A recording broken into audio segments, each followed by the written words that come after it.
We come here every Sunday.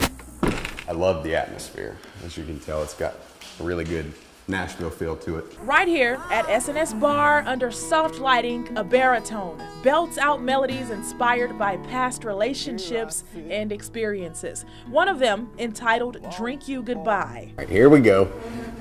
I was dating a girl in Hattiesburg for a long time, and things kind of went sour, and instead of social media, I put my effort in, instead of getting likes, into making a hit record. Those intimate verses paired with the strum of the guitar he refers to as his right hand would send him to the largest independent artist award show in the world. A couple months later, I got an email from him saying that congratulations, you've been nominated for Rising Star of the Year.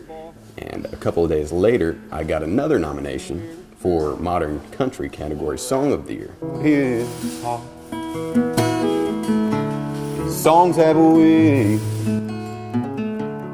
getting me. The ecstasy that I felt when they sent me them emails is unbelievable. So Norman packed up to go from the front of this crowd at a local bar to the front of flashing lights at the Josie Music Awards. I have heartache, and so does everybody else. I can play it and show it to them, and they don't have to take it home. Songs like Drink You Goodbye connect him with anyone else who has ever sat alone at the bar. If you can connect with at least one person while you're playing, then I've done my job. Here he is in his suit on the red carpet, steps closer to unstoppable dreams of patching up the pain of people around the world with his words. He's come far and says he'll never give up. There is no other for me. This music is my life.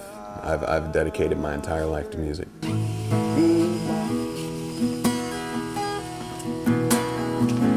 Put another shot here by my side so I can drink.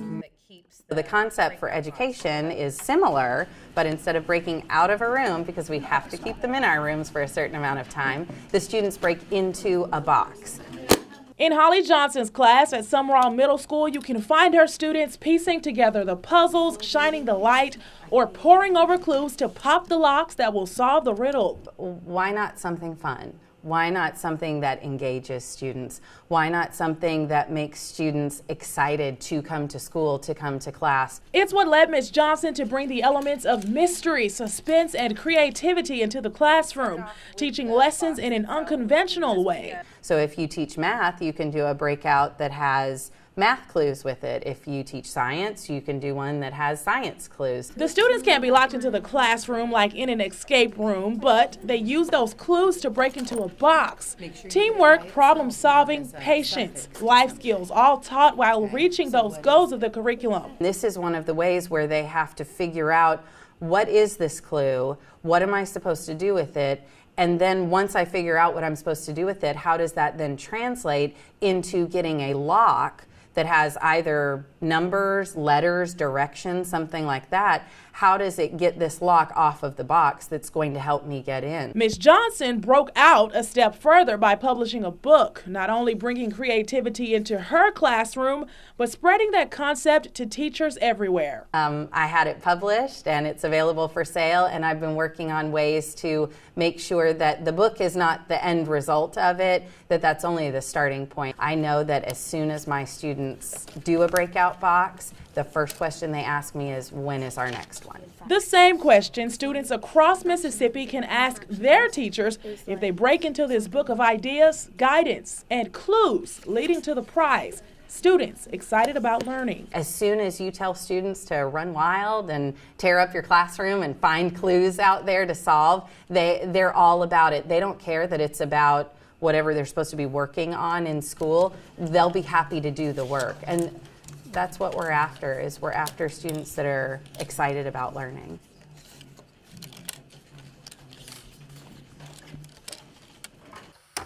What are we doing here? We're doing God's work.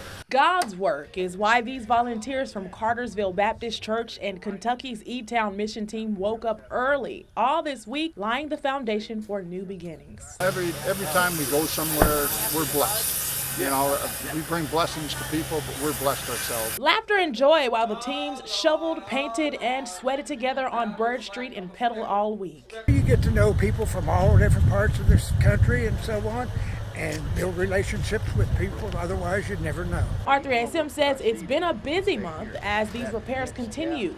Mission teams from all over the country set out to get a kick start on building homes destroyed by a disaster that feels far in our rear view. The loss still fresh for those left without homes. I met Mr. Brown yesterday, and you know, I can see that he's hurting and he needs help.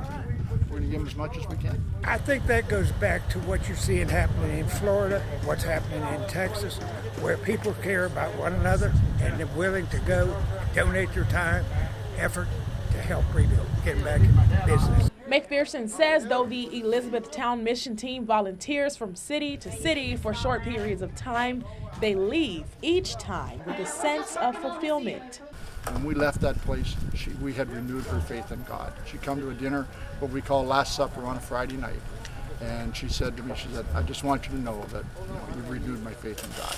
It's all hands on deck as R3SM and volunteer groups try to get families back into their homes just in time for Thanksgiving. The owners already thankful for the time and effort put in by strangers on a mission. She comes by every once in a while and thanks us and thanks us. A long process, but people of faith from all over are putting in the work nail by nail. God just provides us with the people that we need. You know, if we need somebody special, He brings them to us. You know, He's a provider. So.